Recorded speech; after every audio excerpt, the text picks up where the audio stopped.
Hey guys, welcome back to my channel.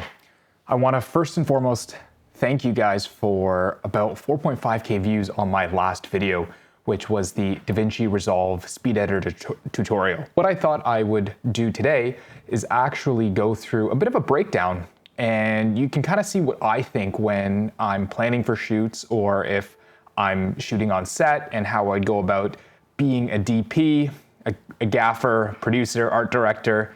Sometimes there isn't enough budget and you kind of have to do things solo. And this is one case where I had to do this job solo. So we'll actually break down 3 scenes. And this was for a alcohol company.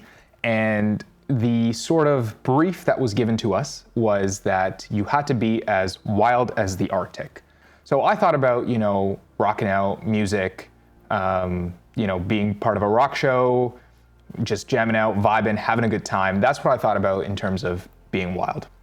The idea was we were gonna take our talent and place them in sort of a boring, plain setting, and then have it completely transform into this person that's sort of carefree, wild, just vibing, feeling herself, and doing kind of whatever she pleases, or he pleases, if you had a male talent in this case. I'm actually gonna be doing this in Photoshop. I haven't figured out a way to annotate in DaVinci Resolve without it having the annotations disappear on the next frame, and then I can't seem to undo. I don't know if there's a solution. If someone knows of a solution for that, please let me know in the comments. But I'm gonna use Photoshop, which is basically a screen grab of my DaVinci Resolve project, and we'll get into it. I thought I mapped this. I thought I mapped this pen for undo. I guess I didn't. Whatever, we'll use Control Z, Z. How are Canadians supposed to say it? Z or Z? I should know, I'm Canadian. Okay. So we've got our first location here. I mean, this whole thing was actually shot in this living room space. And I have sort of our talent seated on this L-shaped couch. Now, here's sort of pointer number 1. If you're shooting in a room, shoot into the sort of corners of the room. We call this the L of the room, shooting into the L of this couch. Why do we do that? It creates depth. It creates visual interest. There is some depth, there is some layers in this scene because we're shooting into the corner. We can see leading lines into our talent, and that's why I chose to set this frame up for this angle. Okay, so we're shot into the L of the room, great. Now, the challenging part is this room is white. And if you are a DP or a cinematographer, you know that white is the hardest thing to control light in. A white room, light bounces everywhere. So that was challenge number 2, having to deal with all this white wall and having to deal with sort of these light tones, knowing that light's gonna bounce everywhere. Also, I talked to wardrobe, and wardrobe was fighting me real hard on the white outfit. So I could not get wardrobe to budge. In this case, talent was wardrobe as well. They chose their own outfit, and it's also another role you have to take if you have a limited budget. But so we've got white pretty much everywhere in this room, and we've got to find a way to control it. Okay, and we're shooting actually, this is about 2 p.m., 3 p.m., I think. And the sun is kind of over here, and it's actually coming this way. There's a street outside that is sort of being sort of backlit by the sun. So, and I chose to get rid of this window here and block it out with these curtains. Curtains are your best friend as a DP. You can cut light, and then the next thing is using shears. Then you can shape light with shears, which is, I don't think there were any shears behind here. Otherwise, I would have left the shears open, which would have let a little more diffuse light in here. But I had to cut the light out of this window simply because there was some nasty green fence that was just out here I didn't want in my frame. So I cut that with the shears, and then I actually left these light curtains in frame. I left these light curtains in frame on purpose, simply because we want the audience to feel that it's being lit from this window. Well, you can kind of gather that, yeah, you know what, there's light coming here. I can see that her face is lit up, and it looks there's some nice even tone in this room, and it seems like there's nice daylight being pumped into this room. Interestingly enough, if I put a light outside, so if there was sort of a sky panel or an M18 or a Joker out there, this curtain would go absolutely pure white. It would clip, because you have no way of sort of cutting that light and softening it off enough before it enters that room. This entire thing would be blown out. So what we do is we trick the viewer and we place a light right here on the inside out of frame that's going to be lighting our subject. So we've got a light in here that's lighting our subject, great. And the reason we kept that window in there is so that we can convince you that it's coming from that window. If I crop the frame right here and just showed you that, you're gonna be like, yeah, it's a source. You know, it's a source. Maybe this does look sourcey to you. I tried my best. I forgot my light meter on this. Number one sin of being a DP is forgetting your light meter. So I couldn't get my ratios between this and her skin. So that was my own fault. And I had to just kind of use my eye to dial it in to see what would sort of be indicative of a realistic level on her face. So I lit this from inside. So we've got our light here, and this light is sort of wrapping over, you know, the talent here. I'm shooting into the shadow. Shoot into the shadow because you're gonna create depth and separation, right? You're gonna have little areas of dark to light to dark to light. Great, right? You're creating visual interest with that contrast. And you'll sort of see this throughout the entire frame. You've got areas of light, dark, you know, light, dark, light. All over the frame, you've got areas of visual interest, which is wonderful. Now, I've also sort of blocked off this frame with this vase here. And so the campaign called for something called being a wildflower, being wild. And I thought, you know what, let's put some flowers in this frame to kind of play off of that. And there's a reason I put this here as well, because off to this side, behind this flower is actually a little light panel here that's spraying light and creating this little highlight on that side of the face. So I basically lit this with two lights, and I'm creating contrast because I'm shooting into the shadow.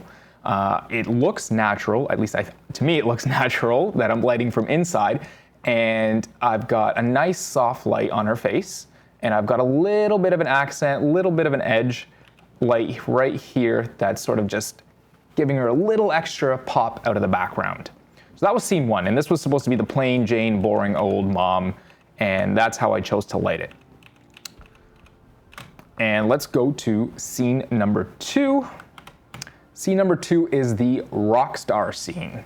So this is where it goes to, you know, her rocking out, vibing. This whole sequence was really fun to shoot. Shot it handheld, manual focus, and just had fun with it. And in terms of art direction, you know what? I gotta have the amp in there. So for this shoot, we actually rented an AC30. Beautiful amp, heavy as heck. If you try to lug that around, try and get two people to do it. I did it by myself, and it was hard. So, you know, I've got the amp in here. Of course, we got to cover up the Vox logo. You know, can't have that branding. I also had to run the patch cord, so I had to make sure this looked realistic. My talent cannot play guitar, okay? But I had to fake it somehow and sort of make sure that it looked realistic. So I have the amp in there, and she's a rock star. So she's got clothes everywhere. She can't decide what to wear. You know, she's just vibing out, and she's got, you know, clothing here, clothing here, clothing here, just little points of interest, and they're all different color. You know, they create that visual contrast. And you see this window here in frame again. I still want to convince you that it's being lit from outside, and now there's just a party going on. So I actually moved that light that we had a little bit over to this side, and it's just sitting a little more 3/4 to her face, a little more actually a little more straight onto her face, and it's lighting her with this daylight. That's what you see. I wanted a constant source on her. I didn't want just this sort of RGB kind of thing going on in the background to be the only source of light. I wanted that to be sort of an accent, as you know, she's in a party, she's vibing. So I just moved the light a little bit over, still soft source, still lighting her, still creating that nice key which separates her from the rest of the background. And what we did was, since we used, you know, a variation of light, the level down here kind of got brought down a little bit. So all the light levels kind of got brought down, and essentially we can create the separation because of that. I'm still kind of shooting into the L of the couch, you know, because it's going this way, and sort of that's how I'm still creating depth. The guitar pops, her skin pops. You kind of have these little highlights on her legs and her shin to bring her out of the frame a little bit. So this one was actually pretty straightforward. I actually used the Prismo by Photodiox, I believe. It's the Prismo 1x1, and that's got a party mode, and I set it to party mode, and that light is actually just chilling out of frame back here. And then this light is the Godox SL60. And I just put that on a reflector with some soft diffusion in front of it. And I just roll that over. Same light that was used in the previous scene to light for that sort of boring, plain Jane kind of scene.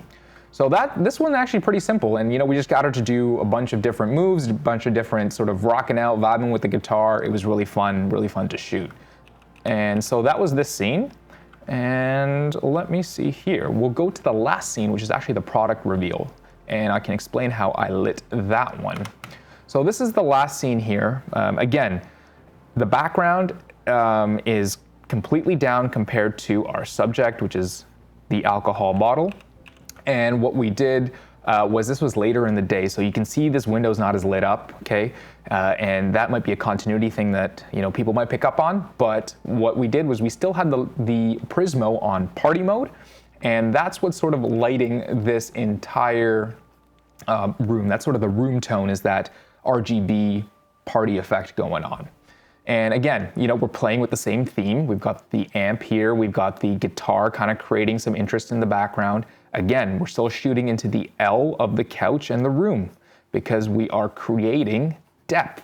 We are placing the background further away from the point of interest in the frame, which is this alcohol bottle. The more you do that with your sort of hero shots, the more you're gonna get that sort of contrast and separation.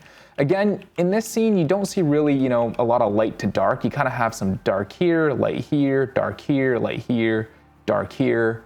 There is some that light to dark separation, but you also have that great contrast between your sort of main subject and the background. It kind of sticks out. So the way I lit it, actually, I backlit this bottle. So you've got the Godox just like kind of chilling here, and it's backlighting this bottle. Now this bottle's clear as day, okay? It's a nice piece of glass, it's just completely clear. And so what I did is I actually threw some parchment behind it so that it would diffuse that light, spread throughout the bottle, and really give it some evenness, and you wouldn't see sort of just, harsh points of light sort of scatter throughout the bottle or off the bottle into the lens. So, and then the ice also creates that little bit of diffusion, because you get that light and the ice sort of will diffuse it because it's translucent a little bit, sort of creates a little light. So that's how I lit the bottle. I kind of backlit it, side lit a little bit, and then what I did is that there's a panel just out of frame above here, dropping that nice little top light. You can see that highlight right there. And I chose this frame as the hero frame because it plays nicely in terms of color contrast. And so that's basically how I lit it. 2 lights, nothing crazy. I think it's pretty straightforward, and we're kind of just using what we have. I don't own a lot of lights.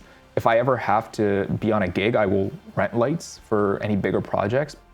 So for this project, it was pretty straightforward. I mainly used 3 sources of light to kind of create this mood and this vibe and the scenes. And the interesting part was it was fairly straightforward. You did have to move some lights a little bit and sort of kind of dial in your exposure, but once you got it, you kind of you could set it and forget it. Now that's not always going to be the case on bigger sets and different scenes, and you're going to have to move lights to create good light on your subjects, and you're gonna have to talk to your script supervisor, make sure the continuity is good, make sure you can move the lights here so it doesn't look uneven and it looks natural and convincing. But in this case, it was just me, one-man show, kind of creating the lighting setup, operating the camera, doing a bit of the art direction as well, and set design. But that's sort of a breakdown of how I shot this commercial. And I'm curious, I'm wondering, this was helpful, if you guys enjoyed it, what would you pay for this commercial? Curious. Maybe drop that in the comments below. But that's gonna be it for me, guys. Thanks for joining me. Maybe I'll do more of these breakdowns as I get, more comfortable with lighting and utilizing different sources of light, and I can sort of relay the information to you guys. Thanks, and have a great day. Bye.